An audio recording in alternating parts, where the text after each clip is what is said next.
So in 1957, a guy came up with an idea for a toy that still exists among us.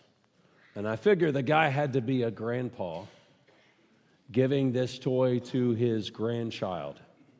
You know what toy I'm talking about?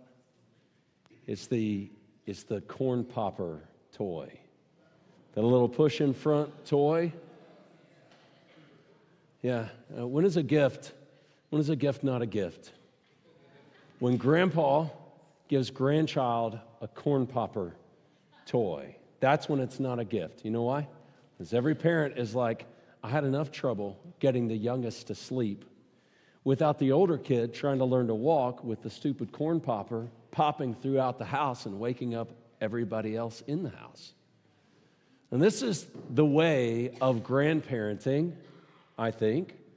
I remember as a young dad, my in-laws particularly were guilty of this. They would buy us lots of toys for the kids, buy the kids lots of toys, and you'd get them all, right? And they all have 100 of the little twisty ties on them. And so you would spend hours on Christmas morning or on their birthday unwrapping, unlocking these toys. And I don't know if you know children very well or not, but they're not patient for you getting the toy out of the wrapper. And so sometimes, we get people gifts, and those gifts are obnoxious to the other people that receive those gifts. The government does this to you. They tell you that a 16-year-old is mature enough to drive a vehicle. And you, parents, most of us, we buy into that. We're like, yes, they probably need a license. So they should have a 1-ton or more vehicle battering ram to drive around irresponsibly. Young people, I'm just telling you, none of us were good drivers. We thought we were, but we weren't. What is a gift? Not much of a gift. And sometimes it happens the same way with God, where what He provides to us in His wisdom doesn't seem very generous. I'm going to argue today that these few passages in James chapter 1, you can start turning there. James chapter 1, turn there, click there, however you access the word. We're in the English Standard Version. That's normalized across the platform here, so we'll always use the ESV. We're in James chapter 1. We're picking up from what we talked about last time, really all the way through verse 8 last time. And he presented to us what I think is the controlling principle in all of James. Number one, that we are out of sync with our world. To live as a believer, a follower in Jesus, means you're going to feel and be out of sync with the world. You have to get used to that. And it's going to mean that your pursuits and the pursuits of your neighbors aren't the same pursuits. And he told us that steadfastness is what creates maturity. And so we have to learn how to endure, and when we endure, we have to count joy, the situations in life, the trials we come across, because those things create what God desires for them to create in us. Your trials are from God, and they are for the purposes of God. And so he tells us in verse 2 to count them joy, to count your many different trials. You say, well, should I count it joy when I've caused myself problems from long-term sins and habits and brokenness and all that? Even that, yes. You should count as joy. Even if you were the dummy, you should still count as joy the trials that you endure, even so, because of the goodness of who God is. And so in our present passage, we're going to talk from verse 9 down through verse 18. I think I made a mistake last week. I'll tell you what my mistake is. I think my mistake was in waiting for 9 through 11, you see that in your Bibles, to talk about with this week rather than with last week. It's a bridging passage, and it's way out of sync with anything around it. James doesn't care whether you get whiplash in reading his text. He cares that you understand where he's going and what he's talking about. And it seems to me in the generosity of God's wisdom that we always get when we look to God for what he's doing in our trials and in the tough situations, we're always going to get more than we asked for. But those gifts sometimes come to us as rather obnoxious things we didn't exactly ask for. We were like, Lord, I need you to fix this problem, and I need to know what decision to make right now. Yes or no, go this way, go that way. And God says, well, let me tell you about both ways. Let me tell you about the context you're talking about. Let me tell you about where it ultimately they end up. And we're like, Lord, no, I don't want that. I want red light, green light. That's what I want. I don't want any yellow lights in my life. I don't want any cautions. I want to know, do I do this or not? Interestingly, that's never how you train children. You know life is nuanced. When there are very few decisions that are yes or no. And don't believe me? Dinner time comes around. That should always be a yes answer from your kid. Do you want to eat? Yes, all the time. Yes. Do you not want to eat? No, I always want to eat. I'm 3, I'm 4, I'm 15, I always want to eat. But it's not that easy, is it, parents? Because your kids have their own attitude and their own sin nature, and sometimes they want to play you for better food that they want. Why do we have to eat this? I like toaster strudels and Pop-Tarts, and I ought to get to eat them all the time. No, but you have to eat some real food sometimes. And your kid then goes defiant. Do you want to eat? Do you want to survive? Yes, I want to eat. I want to survive. But I don't want to eat what you give me, Mom or Dad. It's not easy, right? Why can't it be easy? And so you know why it's not easy on God. Because we want red lights and green lights, goes and stops. But we don't want caution, and we don't want the bigger picture. And what God always provides in our request for wisdom, that he's going to push forward in this context, in our next passages here, he's still talking about accessing the wisdom of God. And today what I want us to walk away with, I want us to know how to gain the gift of God. How to gain that wisdom, because it is the good gift of God. So notice what he says in verse 9. He says, let the lowly brother boast in his exaltation, and the rich in his humiliation, because like a flower of the grass, or like a wildflower in the grass, he will pass away. For the sun rises with its scorching heat and withers the grass. Its flower falls, and its beauty perishes. So also will the rich man fade away in the midst of his pursuits. And then he goes to verse 12. Blessed is the man. You catch that? All right, now, if you are reading closely and you read out of, like, say, verse 7, for that person must not suppose that he will receive anything from the Lord, meaning any wisdom from the Lord. He is a double-minded man, unstable in all his ways. And then he seems to talk about rich and poor, or rather rich and lowly.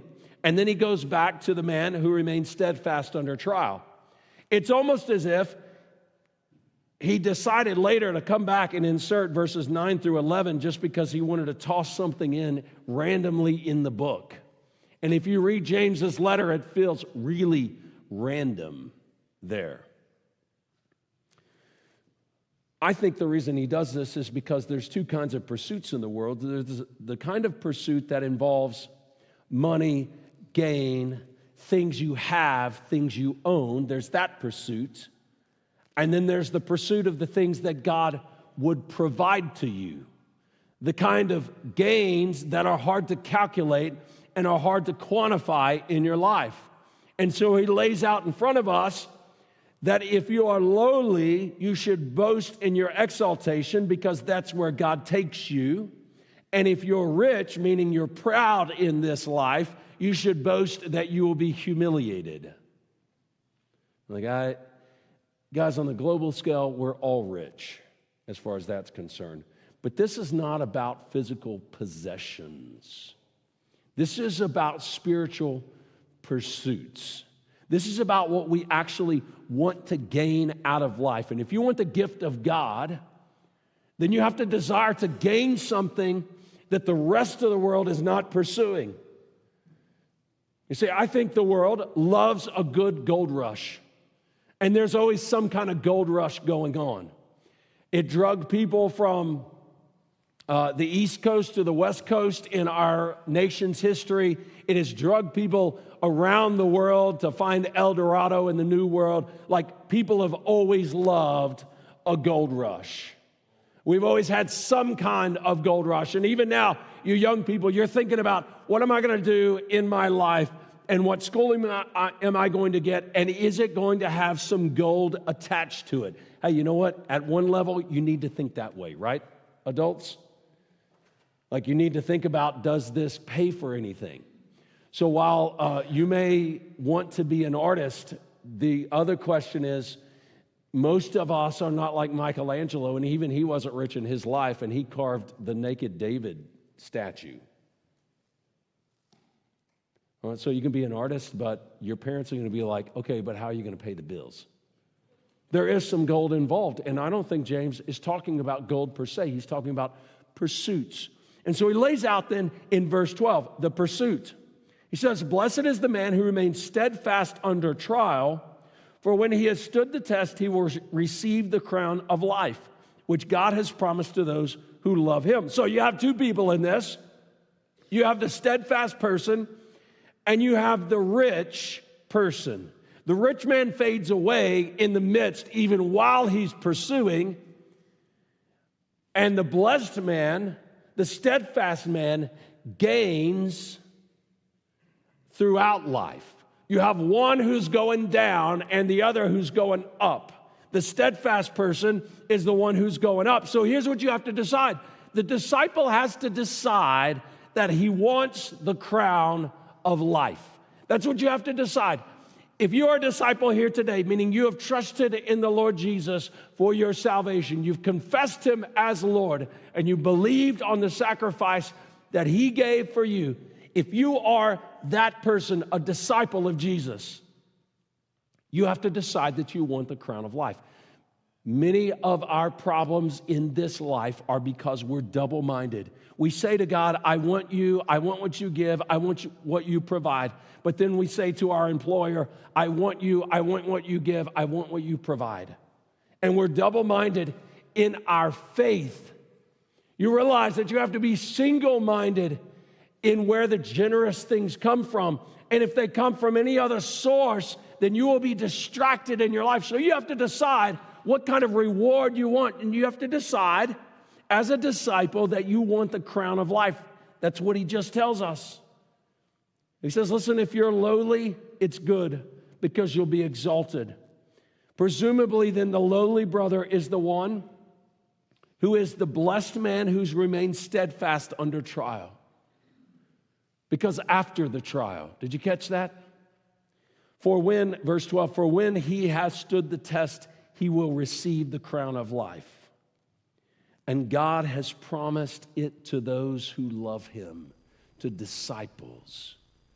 You realize that because of the way you were recreated through faith in Christ, you are headed toward the crown of life. You can create complications on your road by having multiple pursuits. You know, we come to different bridges in our lives, and our young people know this more than maybe the rest of us because they look at their graduation, and it's the big bridge.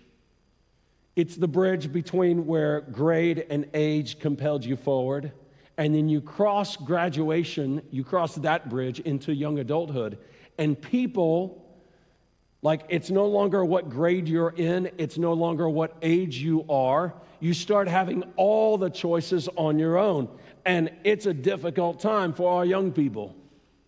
We lose many of them to the world during that time because it's so difficult to walk across that bridge. But you know what? There's other bridges. If, many of you You've got babies on the way. I think we've got at least 7, maybe 6 because one was just born, but maybe 7 in the congregation that have children in utero right now. And you know what, guys? Even though you're not carrying the baby, you have to decide, I'm going to be the father to this baby. Now, it is natural, right? The baby will be born. Moms, you have to decide, I'm going to be a mom to this baby. Just because you carry the child doesn't mean that you follow through with the duties and responsibilities incumbent on you. You have to decide to walk across that bridge. Some of you guys, you've gone through retirement and you lost all purpose in life. And you wonder and you want to go back to work. You know what? To cross that bridge is a big step. These are existential crises where we're not quite sure who we are anymore. You guys in midlife, I want to tell you, you have to decide, I'm not a young man, I'm a middle-aged man. And if you make that decision, it will help you. If you say, this is my career, this is what I do, this is who I am, and this is where I'm going, and I could be more faithful to Christ, but maybe I can't change my career. Listen, guys, you get somewhere along the way, if you live with regrets about all the things you weren't, you will never hear from God about all the things He's creating you to be. You get to these bridges and you have to decide. And you have to decide here that I will be and will gain the crown of life. God's promised it to me. So verse 13. And he says, here's another distraction. So riches were a distraction, and here's another one. Let no one say when he is tempted, I am being tempted by God. For God cannot be tempted with evil, and He Himself tempts no one. But each person is tempted when he is lured and enticed by his own desire. Then desire, when it is conceived, gives birth to sin, and sin, when it is fully grown, brings forth death. You decide you want the crown of life, and then you realize that you got problems. You got things that don't get crowned. And all of us have things in our life, sin in our life, that doesn't get crowned. Do you realize that what God is doing in your trials, not in your temptation, but in your trials, He is purifying you of sin. And sin, notice He gives us this sense of progression, but you notice that also this temptation begins within you, not outside of you. Here's the point. God didn't make your troubles, but He is forming your head to the crown. He's forming your crown. Your head doesn't fit the crown He has for you yet because of sin, but He is forming you so that inevitably you will wear that crown. This means that the brokenness you have now, you have to decide is foreign to you, not a part of you. Like the way I feel about my sin, I feel like it's always been here and it always will be.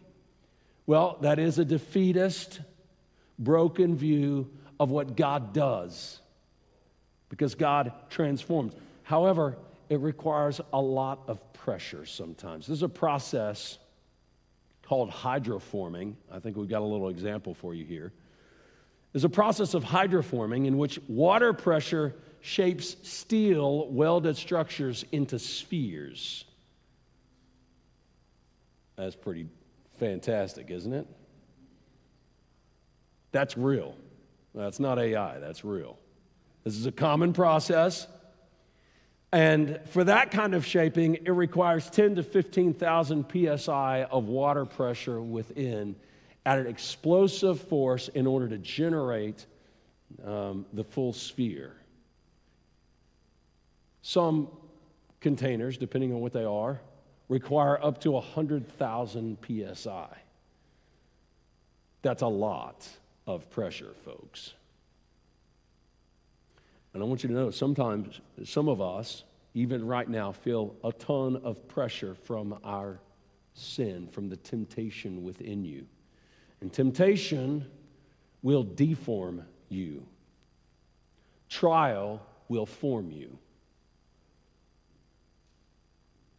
God's creating you into a useful vessel. and that requires pressure. In the case of hydroforming, it's internal pressure.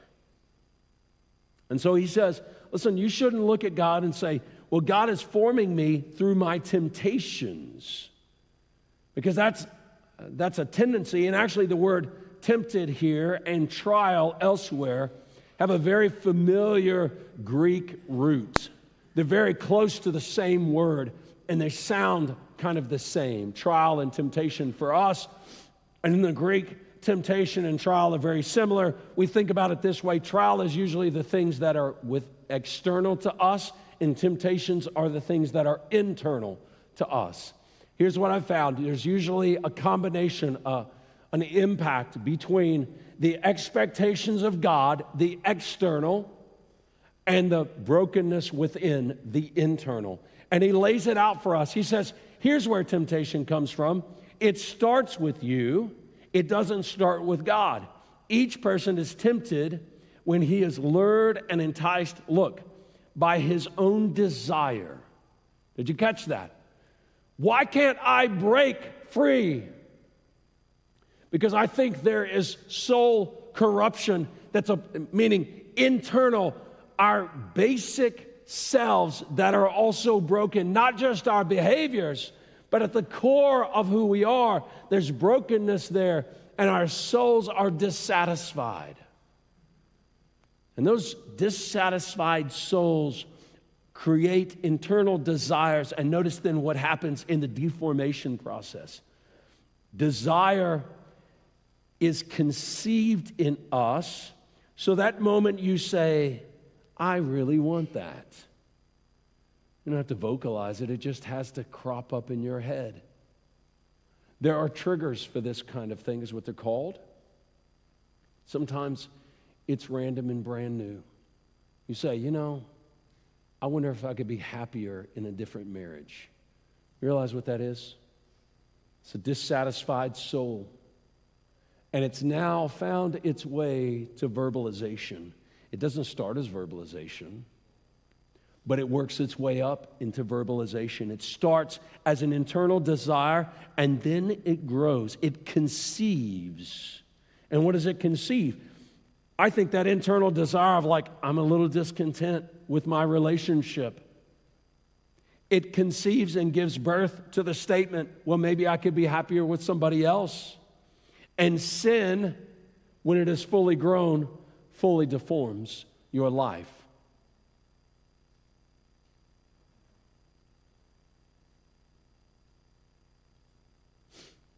So it's foolish to blame God for the temptation you experience. It's also foolish to think that God has nothing to do or nothing that he does to redeem you from the brokenness you have. You realize that at this point in time, you could just pause time right now, and God would have an on-road to a pursuit of the crown of life for you in the next moment. God's power to create life from death is such that he can take wherever your kids are and you wish they weren't, and he could turn them around in the next moment. He can take your life wherever it is right now, and however consumed you feel like it is, and however broken you're concerned about, and it could transform in the next moment. But listen, you transform in this, not by being perfect in the next moment, but by deciding in this one that the next part of life is going to be different. You have to decide that, and God is already ahead of you, and he's already forming your crown for those who know him. And yet there's always this pressure and always this trial, and you say, well, what if I decide today and I fall tomorrow? Okay, well, what if you fall tomorrow? Is God not able in that moment as well to rescue, to redeem, to get you back on the path? You see, I think we think that God is limited in his redemption, but God is unlimited in his redemption, and he calls you even now. And he says the first step to cross the bridge is to decide that you're going to cross. You see, God's gift, so notice what he does. He tells us what sin produces. And if you desire, like the rich brother, to be exalted in your riches, you should boast, verse 9, in your humiliation. But all of that will pass away. God doesn't take our gold as payment, and he doesn't exalt us in it. In fact, if you are rich and you're a disciple, God will use your money in this world because he can't use it in the next. And so verse 16, he says, don't be deceived, my beloved brothers. Every good gift and every perfect gift, there's a single gift described in two ways, a good gift and a perfect gift, is from above. If you get a good thing, it's from God. That's what he's saying. A perfect gift, a good gift. You didn't dream it up. You didn't think it up. It's from above. You know what I find? I find that the really good gifts that I get for Tracy were inspired elsewhere. I'm just not great at thinking of other kinds of gifts. You have to explore. You have to get out there and look around. And you have to try to find a good gift that's going to be a blessing and not a curse. And over time, being married, you figure out what are bad gifts. Like, you don't buy your wife a vacuum cleaner for Christmas. That's not a good gift. I mean, your household might need it, but you find some other time to gift it, not at Christmas time. Don't do that. Don't buy her a lawnmower. I've done that. She said she wanted one, but apparently you don't do that.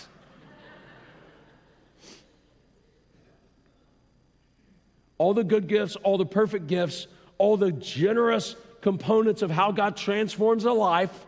Don't be deceived, brethren. Those good things, those perfect things are from above, coming down from the Father of lights, with whom there is no variation or shadow due to change. You know what he's talking about? Your shadow changes every moment of the day as the earth turns across the rays of the sun. And so your shadow is ever changing. But with God, there's both no shadow and there's no variation. There's no darkness at all in which to hide. So when God gives a gift, you should expect it to be global in your life, meaning it doesn't leave room for shadow.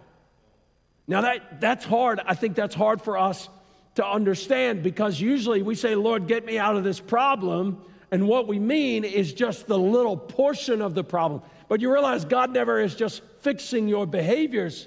He's also fixing your soul.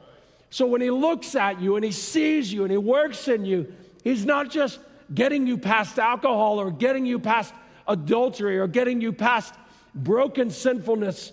He's transforming the wholeness of who you are. And so it doesn't always make sense to us. But God does take you serious. So some of us, we know that our kids have problems. And those problems are shadowed by our limits on wisdom. We just can't see the fullness and the depth of what's going on. I ask parents sometimes to clarify. They'll tell me something that's going on they're concerned about and say, okay, well, let me ask you this. Do you think their behaviors are foolishness or wickedness? Like, you know the difference in your kids. If your kids look at you defiantly and say no, that's wickedness. If they make mistakes and they break a plate, it's foolishness. And if they try and they fail, versus if they actively, aggressively defy. Sometimes they make mistakes in their relationships. We make mistakes in our relationships. And the question is, are we just foolish and inexperienced, or are we being wicked? Absolutely. You see, God knows how to see all of it and know that part that's inexperience and that part which is active defiance. And when we ask God for the crown of life that he's promised us, he begins to form us, not just in the open parts that we're aware of, but in the shadowy parts that we're not aware of. And that's why his gift is so whole and complete. And you know what? Look, when you attack evil in your life, it's going to hurt you. Okay, I'm going to be a geek, all right? I'm just setting you up for this.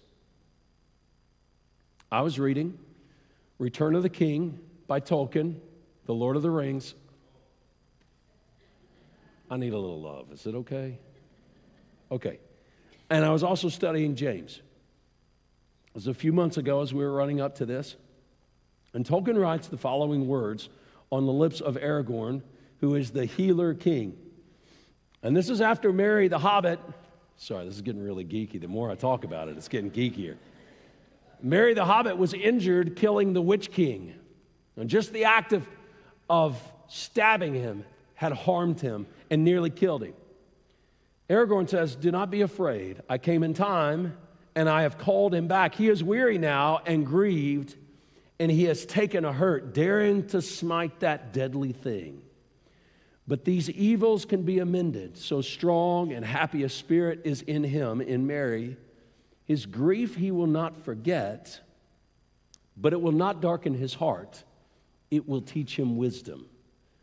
Now, in a way that only Tolkien can do, he encases this operation of God. These words are incredibly wise, actually, because there's two ways your trials and difficulties can go. They can darken your heart and make you hate the kinds of things that God does, or they can embolden your spirit and teach you wisdom. When you decide you want the crown of life, then what they do, what the hurts and the harms from killing sin does, they create wisdom in you. See, I think Tolkien understood something on the spiritual side that he writes then into his narrative. He understands that even to attack evil is to be harmed by it. And folks, I want to tell you, you get serious about sin and brokenness and frustration and anger in your life, and you will incur damage from the effort. You decide to be liberated from compulsive sin, addiction, bad habit, and all of that, and it causes problems for you. It doesn't just solve them and everything gets bright and happy. It creates problems. You have to repattern your life. You have to throw things out that are valuable to you. You have to change your route home from work because you find triggers along the way. Like when you decide to pursue the crown of life, you have decided a life path. And every new life path comes with all kinds of painful transformation. I think the health and wealth prosperity doctrine has become so ingrained across our minds that we think somehow that to walk with God is to find prosperity in this life. And James says, let me tell you what you ought to hope for. You rich, you health and wealth people, you ought to boast in the humiliation you're going to experience, because that's the pathway of God. To make us small in our own estimation and great in God's estimation, that's the question. Do you want his crown, or do you really just want to make your own? So, we need some principles, I think, for being formed by the gifts of God, to kind of understand the purview that they're working in. First principle, I think, is that we let God's character lead transformation. God's character leading transformation. We have this naive notion that God is first concerned with our moral behaviors. And James points out that it is the Father of lights giving good things that drives out all darkness. That's a character statement based on a character quality of God. God's character quality is metaphor as light. In other words, he sees all, knows all. There is a certain sense here in which it's not about moral obedience so much as it is character transformation. And you need to lean into God's character, that character component that says, I bring life out of death. God is living, and therefore he makes you live. He's not just fixing your money problems because you're a poor money manager. He's not just fixing your marriage problems because you don't know how to do marriage right. He's transforming you through his character to be more like him. And hey, Folks, you got bad relationships in your life or you don't know where your life is going. I want to tell you something. You need to be better men and better women anyway, regardless of how bad things are or the consequences of that effort. You realize you need to be better men and women, more godly men and women, regardless of what anybody else thinks or does in your life. You have to decide, crown of life, that's what I want. You don't know if your spouse is going to go with you. You don't know what that's going to do at your work. You don't know what that might do at your schooling. So you let God's character lead transformation. Second thing I can see, you got to work on your junk. Don't just complain about it, but work on it. You got to work on it instead of complaining about it. It's easy for us to say, I just got all these problems. Kevin, I got all these problems. I've often told people I'm a much better coach than I am a counselor. A counselor lets you tell them all the problems. Complain, here we go. And hey, you need some time and some space for that. I'm not demeaning that. But for me, usually, the question eventually emerges, well, what are we going to do about it? Number one, God is not tempting you. It's not God's problem, it's God's solution. So it's your problem and it's God's solution. That means your expectation for resolving your problem is going to be very different when God gets involved. You're like, I struggle with alcohol, I struggle with pornography, I struggle with whatever. So you know what I need to do? I need to stop doing those things. Were it so easy. But have you thought for a second where the desires themselves come from? Let me just frame up the purity of heart from which we have fallen through sin. Apparently in the Garden of Eden, where we would all have been naked, walking about naked and perfect, we apparently would have had perfect control over our sexual desire. So that would mean your spouse, of all the naked people walking across your path in life, was the only sexually attractive person for you. Okay, a standard of self-control. That's a pretty big one, right? And yet it seems to be the model, the picture of the perfection. So you say, I need not to look at pornography anymore. Yeah, you're right. You start there. But you know the corruption goes deeper than that, right? It's the desire that drives it that God also will begin to work on. So you work on the junk that you have, but instead of just complaining about it, that means that decision has to have a next step. You see, God is working on us toward the root of sin to drive away all shadow, not just its expression, not just attitude and action, but also appetite for it. Number 3 principle. You need to compound your understanding. You know, in the good old days, everybody journaled. It's just what you did. You had a journal, you go through your day, you write down what happened that evening or the next morning, and you journaled. And it was a good discipline in most cultured places to compound your understanding. And I want to encourage you to do something like it. My 40 days prayer focus is a way of compounding my understanding. I have a written record of what I've prayed for and what I think God has answered and the extent to which He's answered it. And then the next 40 starts, and I pray again, asking God for wisdom so that I can see what He has already done and what He's taught me through that and where He's led me through that. And then I set up again and I write it down, right? And now, through the gift of writing, now I have a record of both what I've asked and what I've seen God do. And it's changed the way I pray and the way I think because I'm compounding my understanding. I have in the course of ministry life, some 4,000 documents that are biblical study or biblical based somewhere. I mean, it's my job, so, I produce a lot of material. But it's compounded understanding. You ought to be experts at your faith. You ought to know the source of truth, and you ought to compound that daily as a first-order primary pursuit, not a secondary marginal thing.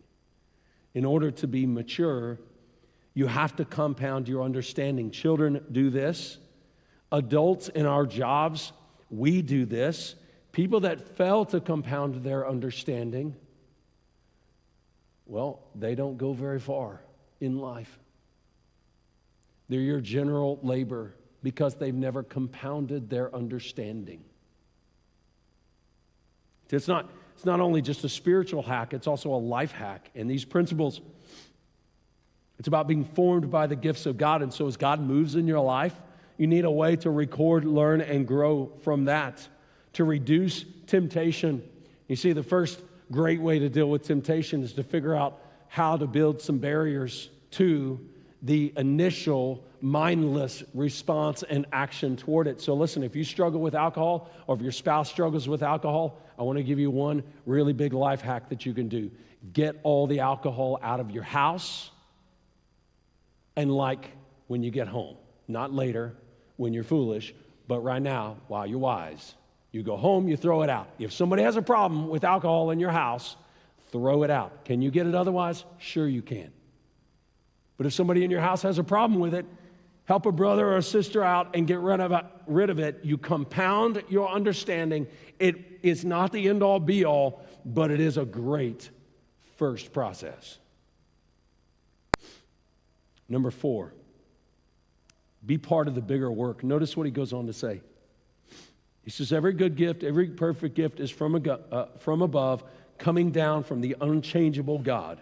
He's going to drive shadow away. But verse 18, of his own will he brought us forth by the word of truth, that we should be a kind of first fruits of his creatures.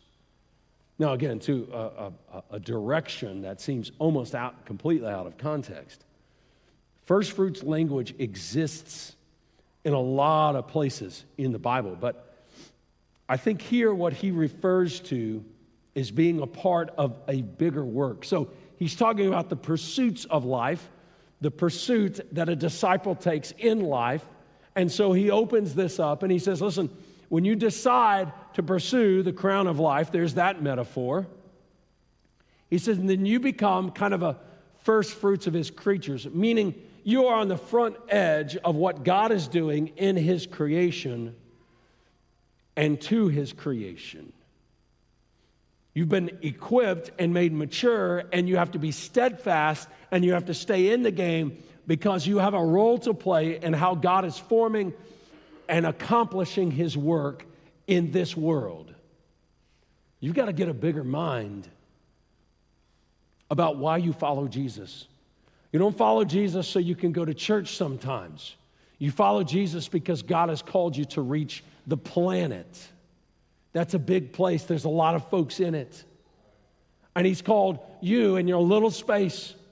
If God has given you children, then he's called you to reach them with the gospel. You realize every generation has to hear the word. Not just a general people, but all the people of that generation, that next generation. You have coworkers, you have classmates, all of them. You're part of this bigger work. You have to reach them. They need the light of the good and perfect gift of God in their lives as well. And you notice he's talking to people who are in the dispersion, as he says in verse 1. It says, you, to the 12 tribes in the dispersion, yeah, you're out of sync, but you know what? God eventually brings everything in sync with his will. And you're a first fruits of that. Last principle. Endure to the breakthrough. Endure to the breakthrough. Some of us, so we hiked the Grand Canyon, but I don't know if you've been to the Grand Canyon. Very few people, quote, hike the Grand Canyon. It's a long ways. Now, I know there are people who are masochists and they do that kind of thing. Maybe hike all the way to the bottom, camp in the valley on the Colorado River, and then hike all the way up. But that's a long way. The breakthrough moment is probably when you get to the bottom and you make your camp for the night. That's probably a breakthrough moment. And you have to endure to get there. We went on a Grand Canyon hike. We hiked the Grand Canyon, and we made it about a mile. That's how far we made it.